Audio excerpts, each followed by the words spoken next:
Over the past few weeks, I've been sharing information that would give you an opportunity to shift the crystal on how you understand what you know.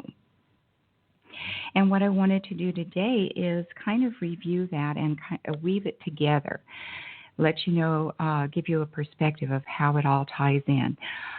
All of the information stands alone by itself, and yet whenever you begin to blend everything that is there, it just starts to create this beautiful picture of a life you never imagined. And most of it is about learning how to become consciously aware. We're conscious. We are sentient beings, and we have full consciousness, but being consciously aware and being conscious are not actually the same thing. And what I'm sharing with you is how to become consciously aware differently. The powers that be, the dark energies, whatever you want to call them, want us to stay in fear. Fear is the energy that they feed off of. And it's not something that we can stay in a state of fright, for example. That's not the kind of fear we're talking about. It's a lot more subliminal than that, in the sense that the fear is our needs are used to generate the fear. And we are taught from the moment we come into this world that in some way, shape, or form that we're not good enough, that we have to live up to other people's expectations, blah, blah, blah. That's the conditioning and programming. And nowhere has anyone ever told us that it is human, that it is normal, that it is part of the experience to have the needs. And when you look at it, there's only a few needs that we have, just like there's the 4 core emotions, 3 core fears. We have 7 needs, and those needs are so normal to us.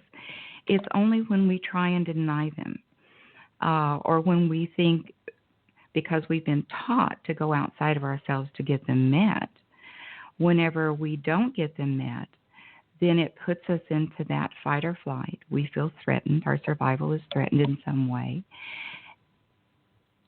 And this puts us in a position to do anything that we think will get our needs met. Our needs are just as important to us as the air that we breathe. Comfort, pleasure, attention, acceptance, approval, being important, and feeling needed.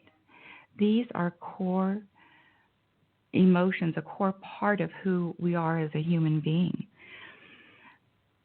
Whenever those basic needs are taken and abused and twisted to take control of who we are and what we think and how we act and how we live our lives, that's when it starts getting pretty ugly. And then you compound that with the illness and disease and discomfort and physical manifestations that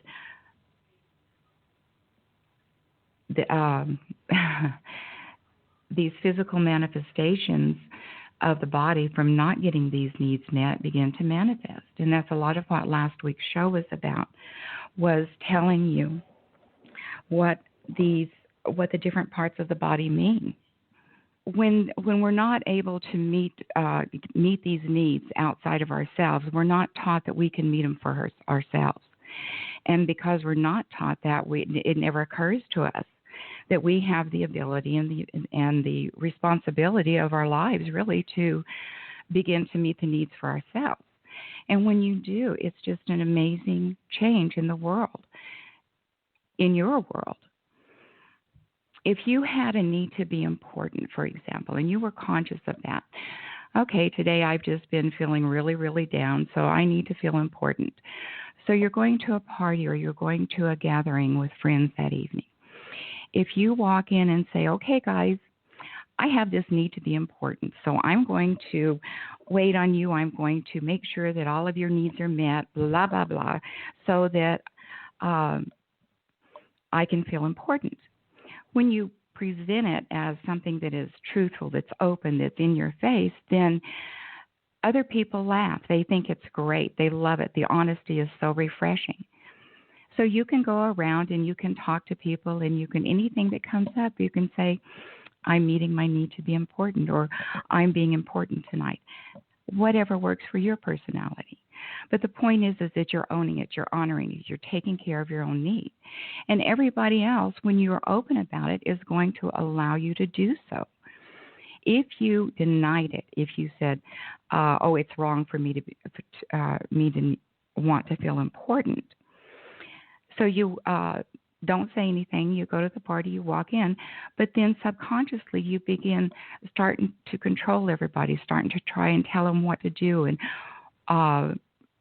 impose yourself on them in a way that makes you feel important, but is uncomfortable for them. So you've got two different scenarios. You have one situation where you're open and honest, and you're recognizing what your need is, and you're taking responsibility to fulfill it. On the other hand, you're not even conscious that you have the need, but it's manifesting in your actions and your behaviors. And if you're paying attention, you'll see it in the people around you. Seeking comfort. You know, it's like we get a mixed message in this. To seek comfort and pleasure, I mean, we've got spas, we've got all kinds of things, ways to treat ourselves nice and to do all of those wonderful, relaxing things in order to nurture our bodies. But the duality comes in, or the mixed message comes in, whenever we're only allowed to do it at certain times in certain ways. If we wanted to seek comfort in a time or a way that wasn't sanctioned by our friends, family, our work situation, or whatever, then that would become a negative. We're always going to try and seek comfort to escape pain, whether that pain is physical or emotional or mental. We are going to always seek comfort to avoid the pain. We have to give it to ourselves. That's the most important thing, that if you walk away with nothing from all of my shows, is to recognize that you have to meet your own needs. You have to give to yourself what you want from everybody else first. If you want to be important, if you want to be accepted, if you want to feel needed, then how are you showing yourself what those experiences feel like? We spend our whole life trying to get those needs met outside of ourselves, trying to get other people to make us feel important, trying by all of the stories and all of our accomplishments and all of these kind of things. And all that does is create the negative. It makes you feel inferior in a sense, because people get tired of it. They think you're arrogant. They think you're egotistical. They think you're a blowhard, blah, blah, blah. So instead, when you're going outside of yourself to get the need met, you're going to really end up feeling inferior, because it's not going to be a genuine meet. It's not going to be a genuine fulfillment. If you know you need to be important, that you have this need, and it's not something that's there 100% of the time. It comes like anything else. You know, sometimes you need attention, sometimes you don't. Sometimes you'll need approval, sometimes you don't. It's just a matter of you recognizing what that need is and fulfilling it for yourself whenever it happens.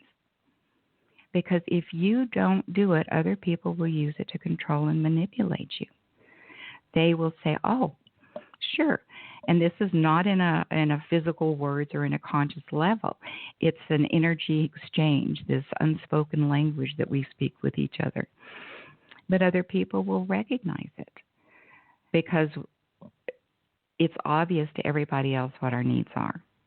You can see in other people what their needs are, what makes you think that they can't see in you what yours are. Our energy speaks. Our energy has vibration. Our energy precedes us in a sense. So other people unconsciously recognize what our needs are. And as we have been conditioned and programmed to do, they will use that weakness they perceive in you to meet the needs that they have. So they probably have the same need of approval that you do. But it's a game that is played back and forth between each other of, oh, I'm going to approve of you and tell you how wonderful and great you look and blah, blah, blah, blah, blah. If you will do this, if you'll do the same for me. And as long as you're both meeting each other's needs and you're both approving of each other, then you've got a really good thing going there. But the minute one of you doesn't meet the other one's needs, then there becomes conflict. Because then the person who does not get the need met is beginning to feel disapproval. That's judgment.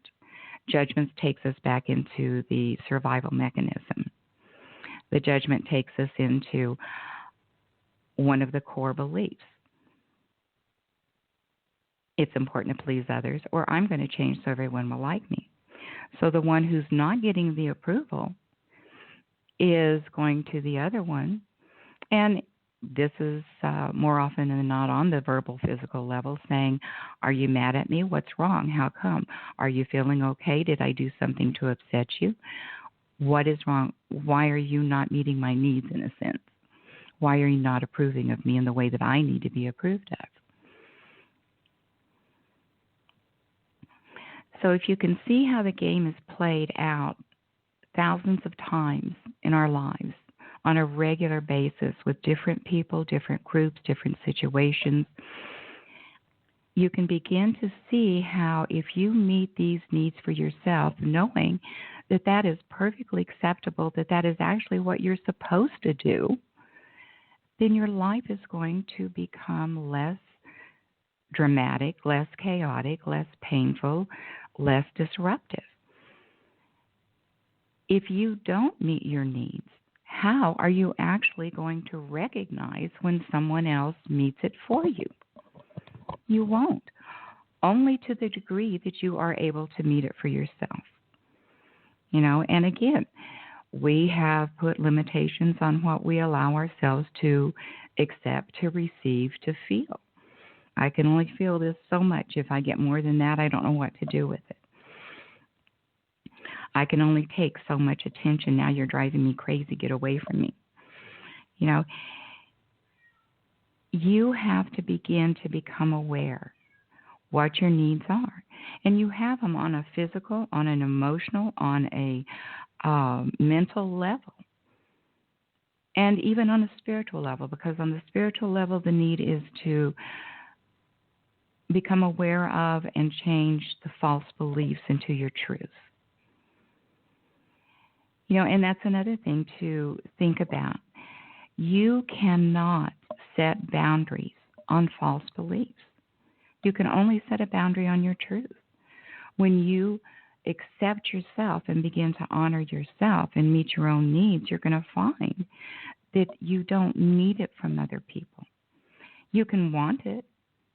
You can receive it, but it's in an accepting way, not in a needing way.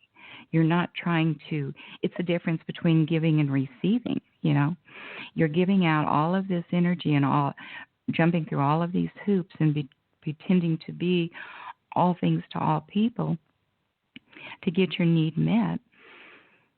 And maybe you get a thimbleful back in return.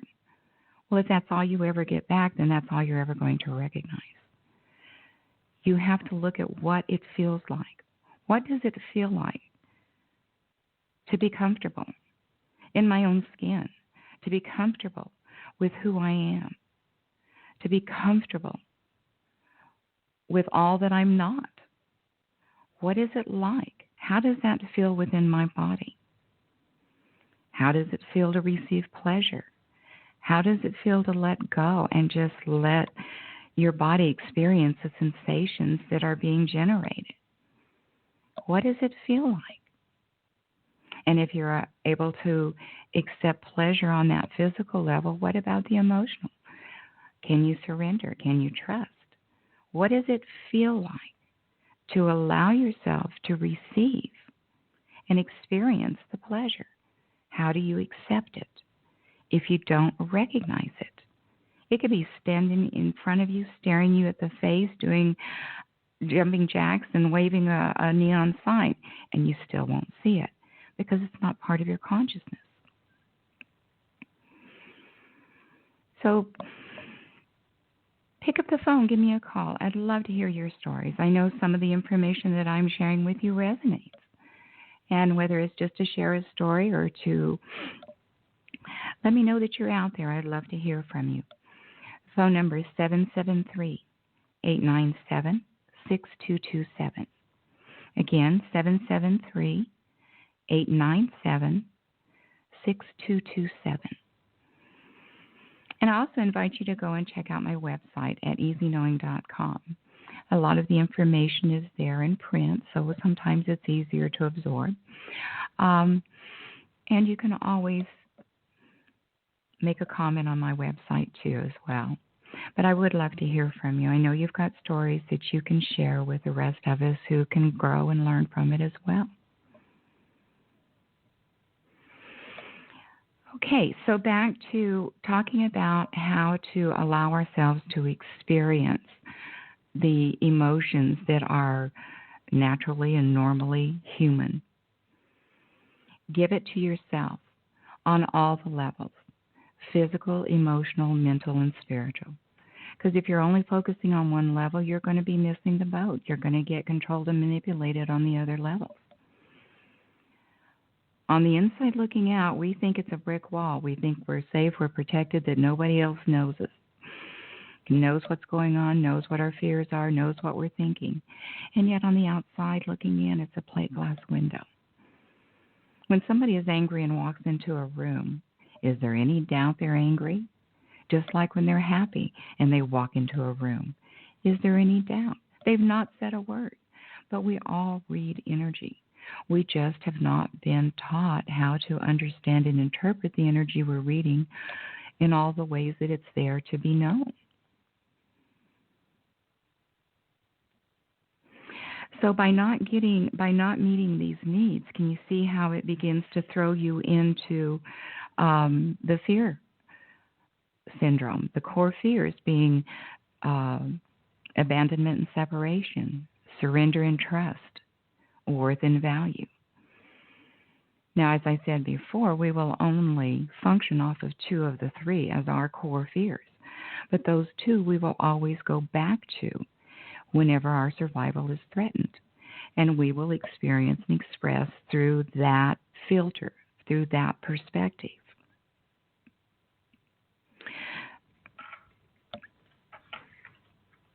So going back, pardon me, been talking so much I was getting dry. So again, going back to the needs and the core belief systems. You know, the master decision was to be or become non-disturbed.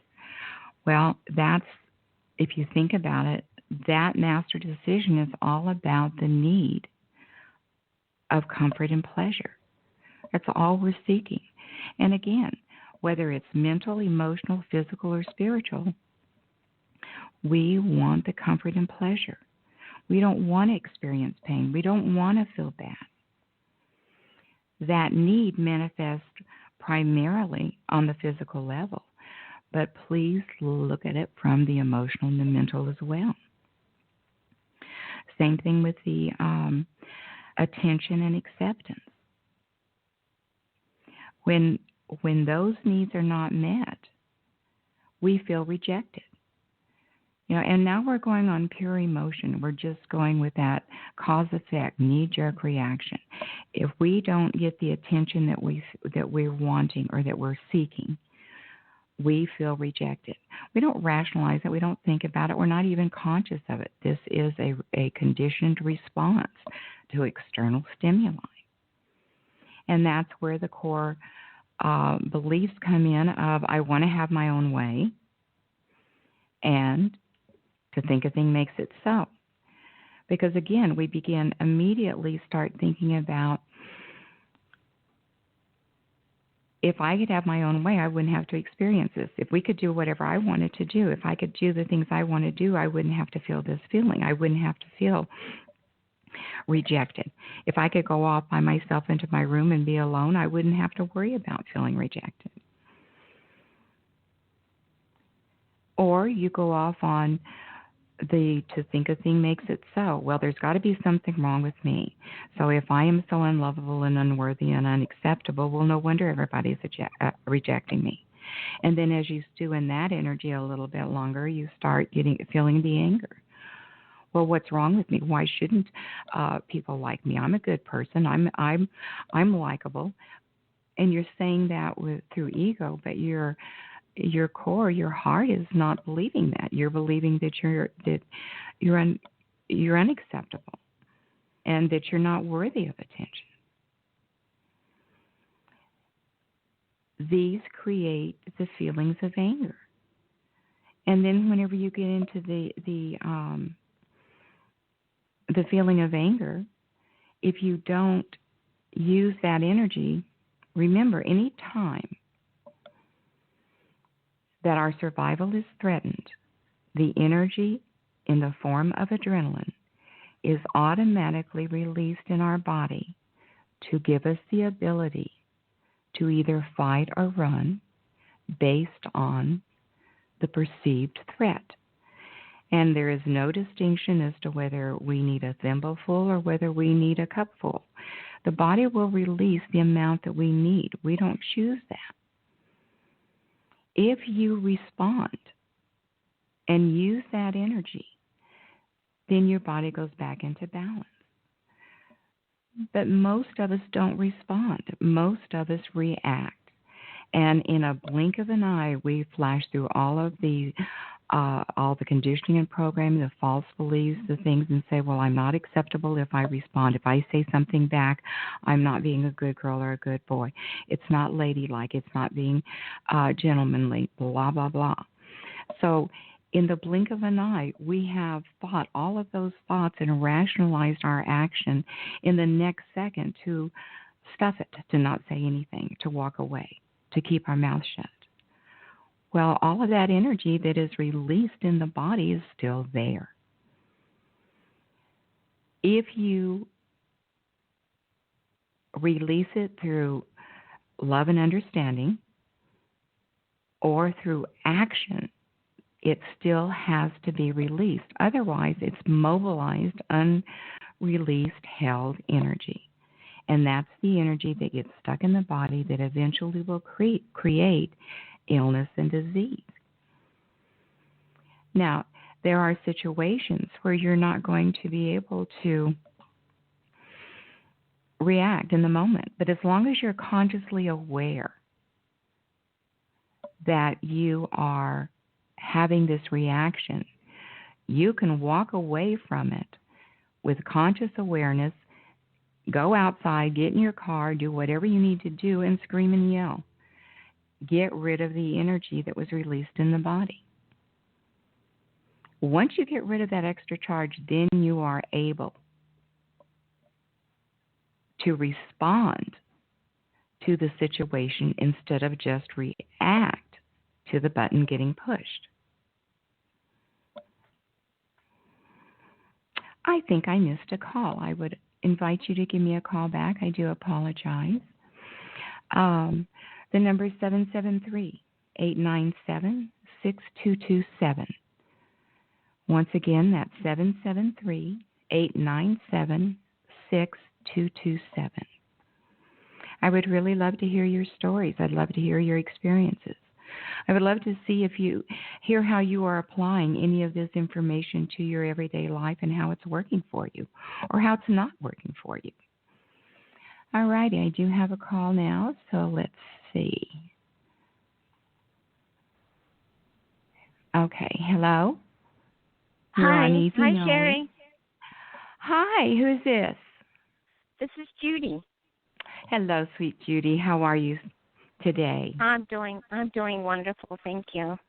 Oh, but I good. was actually wanting to comment on the manipulation. Oh, yes. You know, you spoke on manipulation, and I'm not quite sure whether it was now or earlier, like last week maybe. I think it was now. It's all the same, honey. Yeah, okay. Well, anyway, through your teachings, I have learned that you recognize it. You know, you recognize it in every form, whether it's covert or, you know, or not, whether it's not spoken or whether it is, but you recognize it.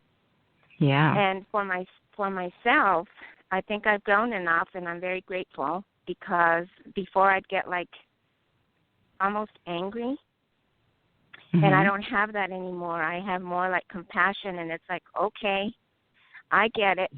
You know, that's just what I tell myself, and I'm like, I keep listening, and most of the time I'm like, nope, that's not true for me, and nope, you know, that kind of thing. So just wanted to share that with you. I thought as we grow, we learn so much about ourselves, and I think that's part of loving who we are.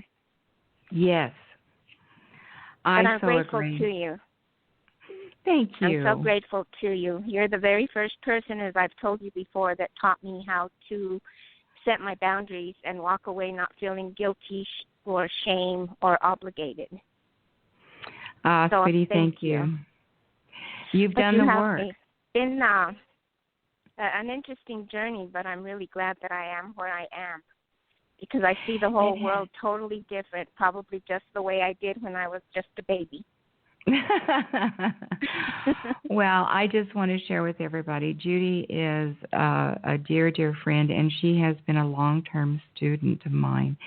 And I have had the honor and privilege to watch this beautiful soul evolve and go from this dim little light hiding herself into this glorious, beautiful, bright, shining light now that greets the world with open arms. The change has been phenomenal, and I am just honored to be able to get to watch it happen. And, you're such a confirmation to me of the truths that I'm sharing and the words that I speak, because I know that I've seen it in action. You're a great example. Well, thank you. I think also, if I may say that having lost a child, which I'm sure the rest of the world doesn't know, but you do, because you know some of my history. Mm-hmm. But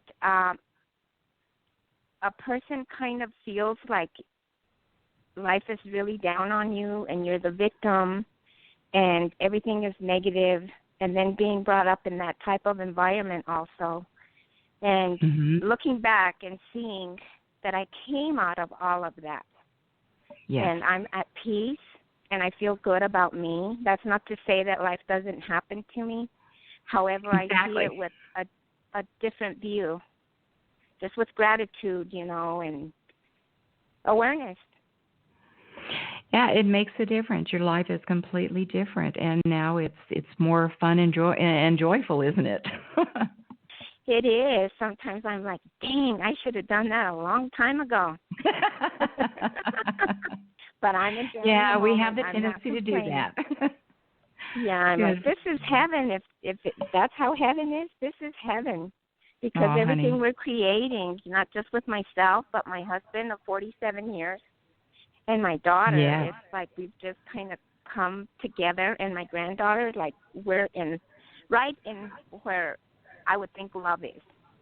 Yes, absolutely. But thank you. I could not have done it without you. And your book, I keep going back to that all the time.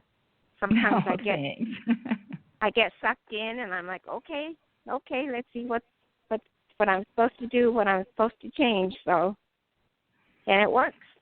The tools always work. That's what's so fascinating about them. They just always work, as long as we can remember to use them, and myself included. Right. Well, it's constantly changing, evolving. But I Absolutely. am so grateful that I did meet you, because I was heading down the wrong way. I was going into a deep tunnel that possibly I don't know where it would have taken me. But I'm in the light, and I'm shining, and it feels good, and I love people, and getting rid of that judgment and criticism and, all the game playing we do. It's like, wow, this is fantastic. It makes a difference, huh? It does. Oh, I'm so honored, honey. Thank you so much. Keep shining bright, so girl. I will. Have a wonderful day. Thank you. Bye- You too. Bye-bye. Bye-bye. Oh, that was just wonderful. Judy shared with you some of her story, and like I said, using these tools and just the little things, just becoming aware of one step at a time, baby steps, meeting your own needs, letting it be okay to want attention, to want approval. You'll figure it out, but you've got to first give yourself permission. You've got to pay attention to what your body is telling you. Because the big things are in our face. The big things that we're dealing with right and left, we are so consciously aware of them. It's the things that slip by, the things that sneak by in the background whenever we're focused on the obvious things in our life. And it's just the body's way, spirit's way, creator's way of assisting us to our evolution, of helping us become aware of what we need to know. It's important to know that you've gotten so sucked into the daily routine that you've forgotten to give yourself pleasure. So, you're going to do some damage in some way, whether you hit it on the side of a rock or a door or whatever to your ankle, to let your spirit to let you know that you need to stop and give yourself pleasure. That's all it is. It's not saying that you're bad, you're wrong, or any of that kind of stuff.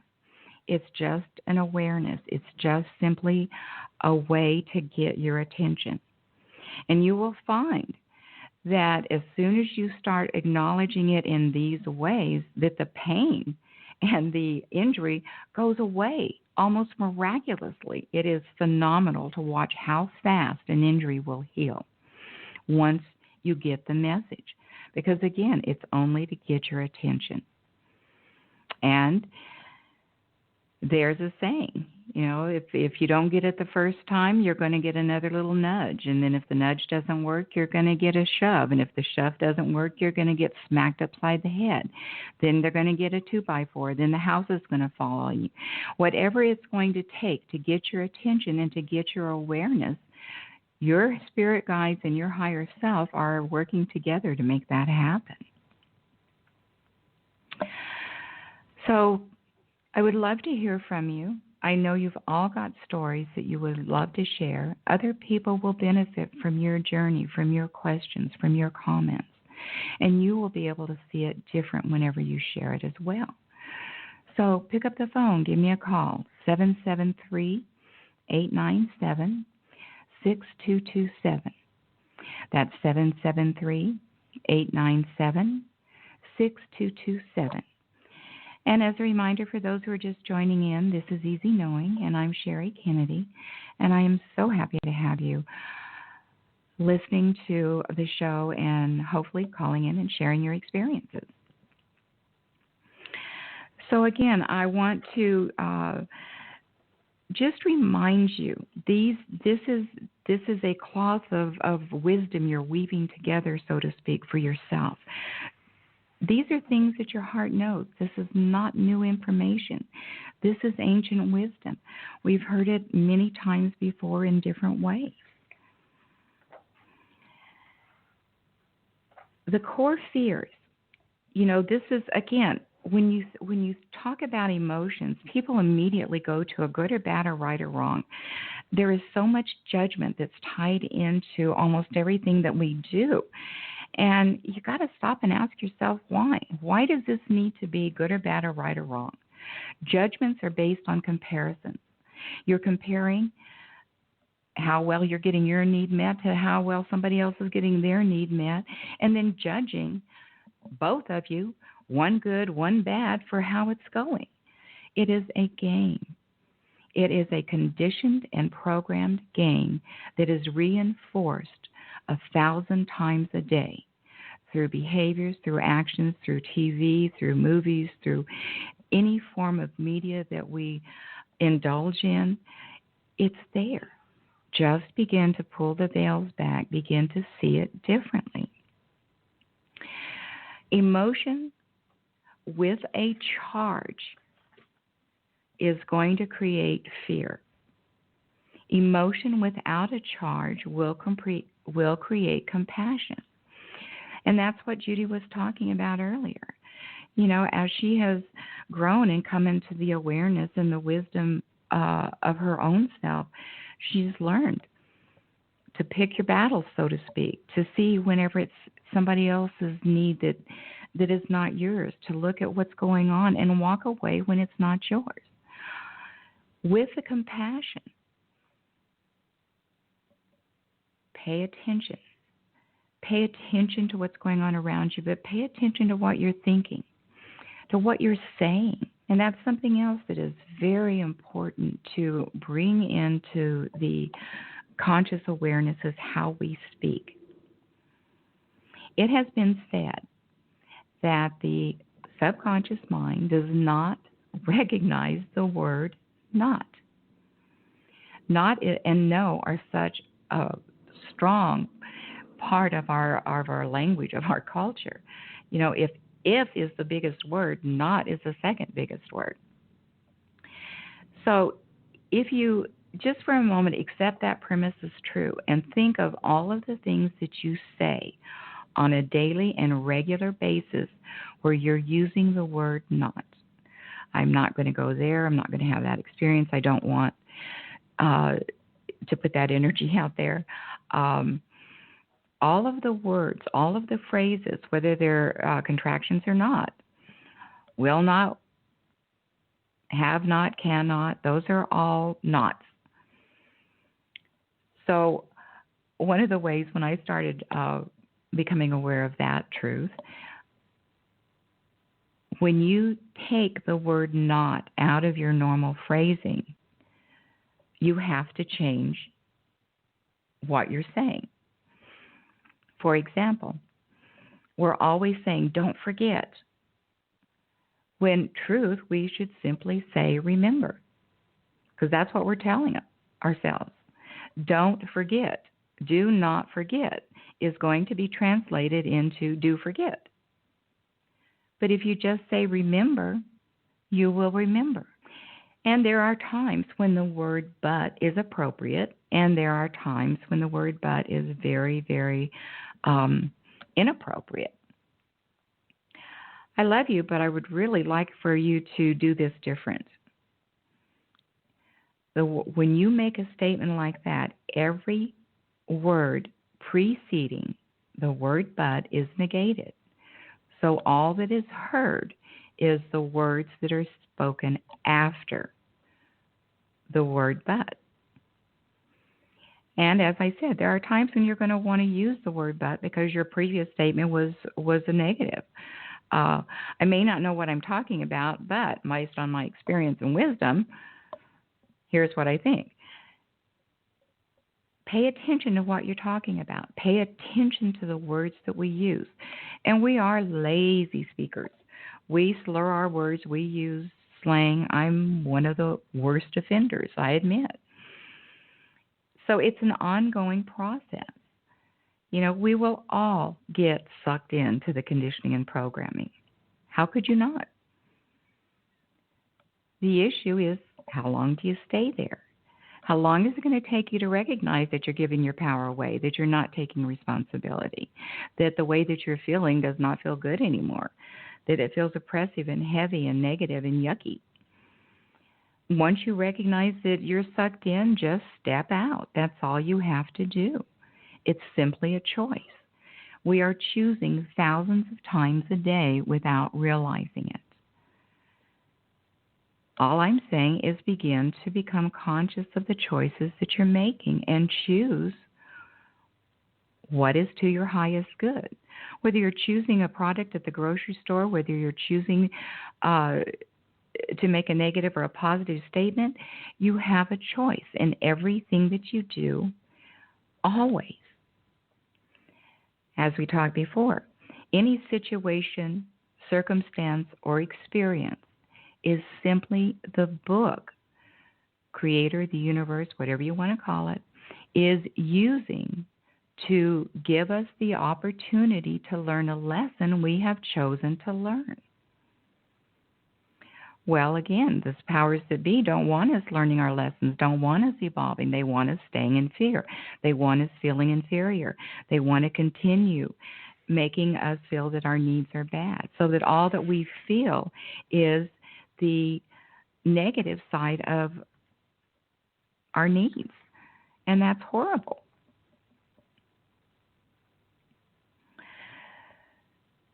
Think about the words you speak. Be very, very clear, and be gentle, be loving, be caring with what you're saying and how you're saying it. And a lot of times, as I have been told more than once throughout my life, I can get a tone in my voice that is not nice. And a lot of times I don't recognize it. I don't realize that I'm doing it, especially at the time that I'm doing it. And, of course, something like that in my mind is so against who I think I am and who I choose to be that it's hard to say, okay, maybe there is something there. Maybe I do need to look at that one. That's the experience of getting sucked in. We all do. But we all have to be willing enough and love ourselves enough to be willing to admit when we're wrong to another person, but accept that those are experiences that we're getting the opportunity to learn. When the book is presented to us, no matter what form it takes, society wants us to focus on the book. You know, it's ugly, it's tattered, it's torn, it's too big, it's too little, it's too this, it's too that. It's not what they wanted to see. When the reality is it's not about the book, but their very judgment of it holds the lessons that they are being given the opportunity to learn. And all they need to do is shift the crystal and look at it different. What am I being taught from this experience? What am I being shown through this situation? Where am I being given an opportunity to evolve, to show compassion, to give, to receive, to be important in a different way than what my consciousness had defined it for me? Very seldom are experiences and situations and circumstances just involving one person. There is usually at least two or more that are involved in it. But I can guarantee you that no one person will see or experience that situation in the same way, because the people that are involved in it, creators using the same book to teach them their lessons. So each person is going to respond and react to the book that we're being taught from in a different way, because we're looking at it from a different perspective and through a different lens. Once you can become aware of what your false beliefs are, and again, you're not going to ever be able to sit down and put your hand on your chin and go, what are my false beliefs? Let's get them out so we can get them changed. It does not work that way. The only way you're going to know what a false belief is when you get a button pushed.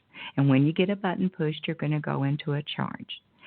When you go into a charge, you've got to use the AAA technique: acknowledge, allow, and accept what you're feeling, the emotion of what you're feeling, to get out of the charge. Once you get out of the charge, then you're going to be able to see what it is you're responding to. There is a cycle. There is a pattern. And as you continue to use these tools and pay attention, it's going to be revealed to you, because it's to your highest and greatest good for you to have this knowledge, awareness, and understanding. It's to your benefit to know who you are, what you feel, why you feel it, what part of you is you, who's living your life. And if it's you, hallelujah. And if it's not, then you need to start looking and seeing, whose beliefs are you living?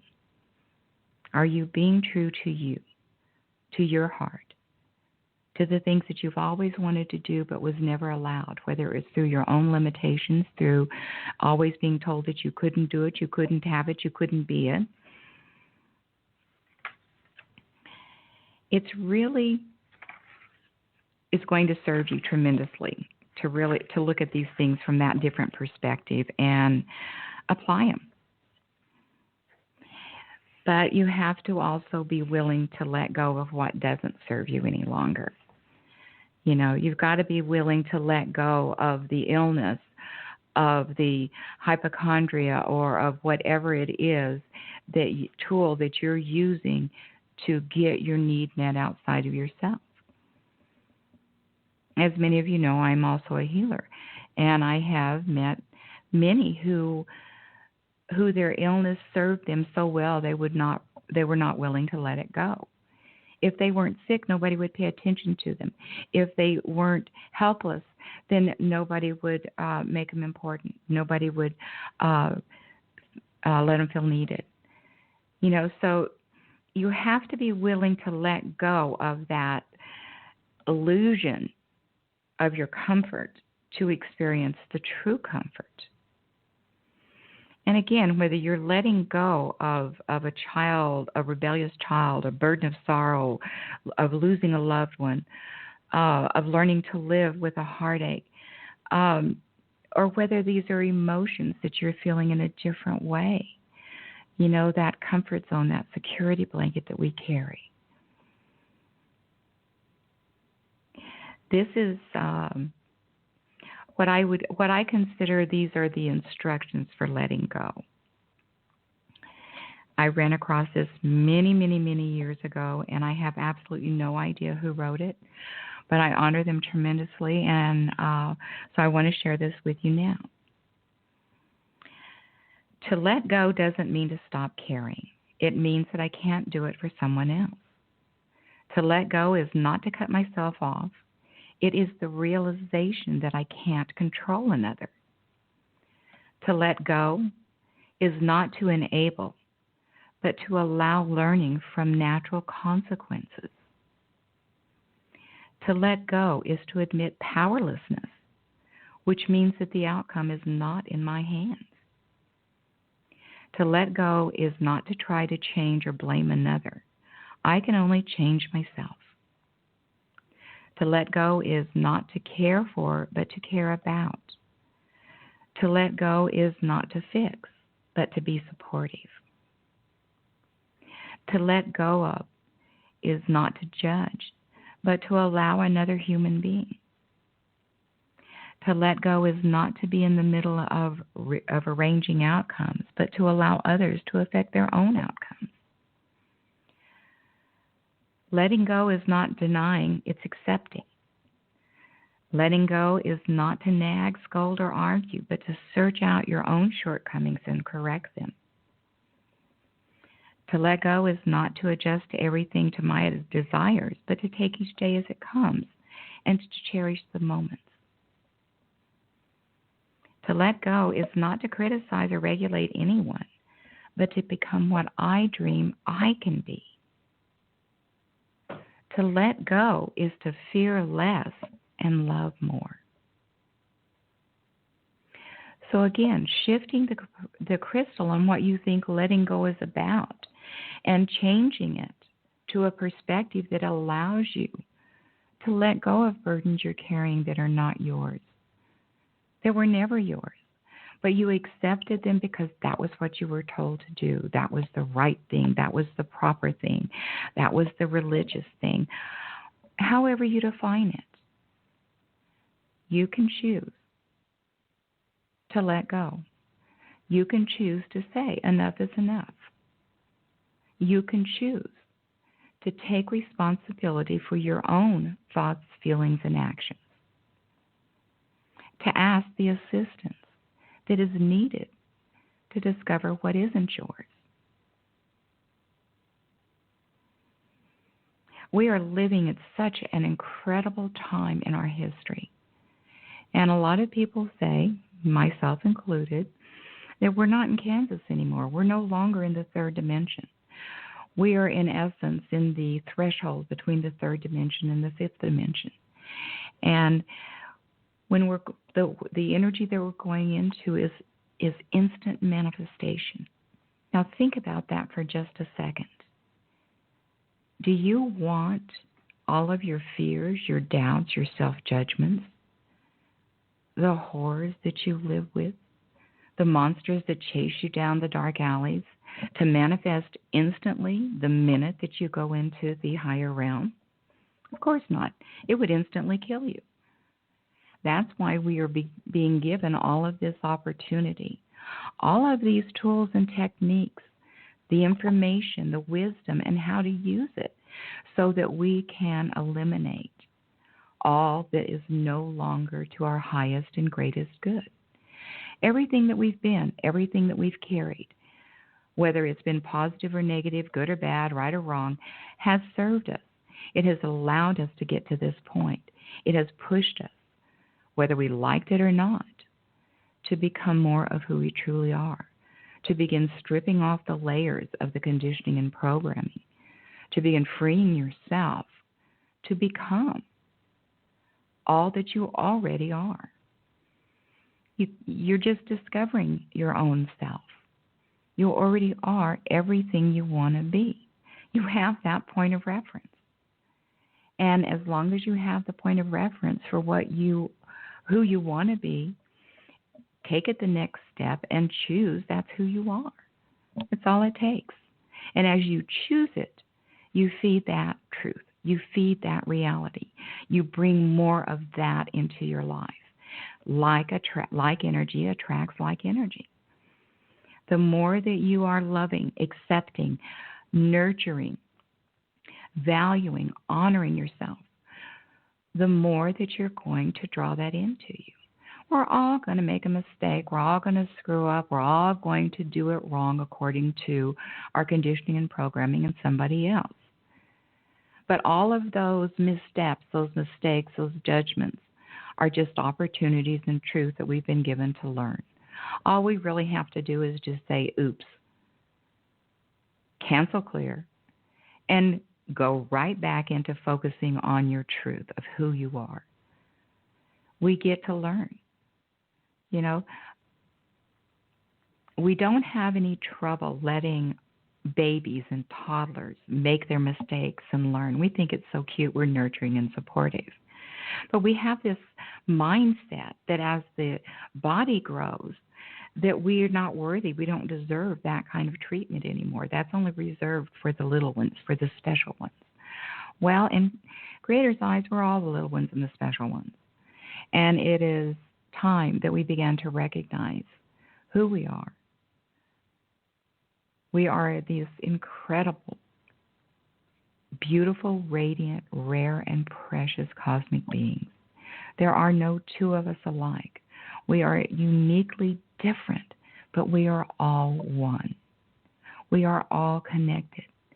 We are all facets on the incredible crystal of the world.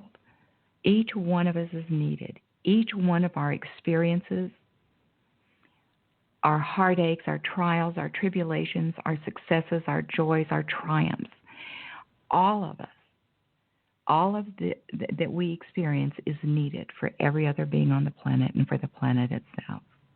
We are connected, and we teach each other in ways we can't even imagine. You know, what is it? If a butterfly flaps its wings on the other side of the world, it can create a hurricane on this side.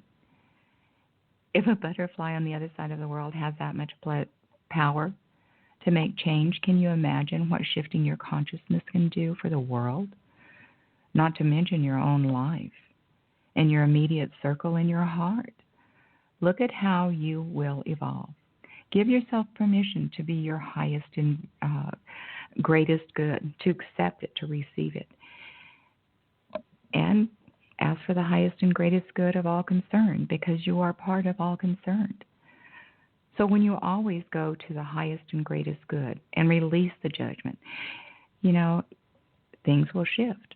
And they will shift quickly because we're vibrating higher. We're moving at a faster speed. And back when Judy first started her journey and I first started mine and others have started theirs, it's faster now than it's ever been. You're going to get the information sooner and faster. You're going to shift the crystal, and it appears to you. Heaven is on our side. Well, I want to thank you for listening. I've really, really enjoyed my conversation with Judy. I would love that to share the same kind of information and stories with everyone. We all have something important to say to the world, and everybody else needs to hear it, whether they know it or not.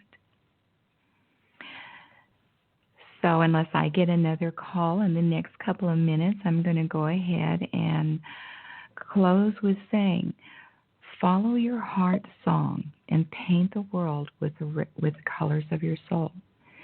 Be who you are. There is no other. You are important. You are needed.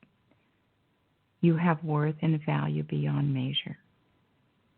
And if you hadn't already earned and were gifted with your right to be here, you wouldn't be here. So until next week, have a beautiful, beautiful life, and we'll talk to you soon. Thank you so much for listening to Easy Knowing with Sherry Kennedy. When you don't go to Geico.com, car insurance can be hard, like early 90s heavy metal hard. I'm yelling and screaming, and I'm loud. Roar! Geico makes it easy. You can review and update your policy or report a claim on Geico.com or the Geico mobile app. Because shouldn't we all have a little less stress in our lives? I'm not even upset about anything. Visit your neighborhood Safeway and pick up everything you need for a fun Labor Day celebration. Use your club card to get Budweiser, Bud Light, and Michelob Ultra 12-pack bottles or cans, $5.99 each. Buy 2, get 1 free. And pick up 80% lean ground beef sold in packages of 5 pounds or more, $1.99 a pound. Plus, get Dreyer's ice cream, 1.5 quarts, $1.88 each with Just For You coupon, limit 4. Safeway, it's just better. When you don't go to Geico.com, car insurance can be confusing. Like Swedish techno confusing. Bark, bark, meow, meow. Dance with me, purple cow. Bark, bark, meow, meow. Ooh, you lovely cow. Geico makes it easy. With 24/7 access, all you have to do is go to Geico.com and you could save money on car insurance. It just makes sense. Unlike, Dance with me, purple cow. I like your moves. When you don't go to Geico.com, car insurance can be confusing. Like Swedish techno confusing. Bark, bark, meow, meow. Dance with me, purple cow. Bark, bark, meow, meow. Ooh, you lovely cow. Geico makes it easy. With 24/7 access, all you have to do is go to Geico.com and you could save money on car insurance. It just makes sense. Unlike, Dance with me, purple cow. I like your moves.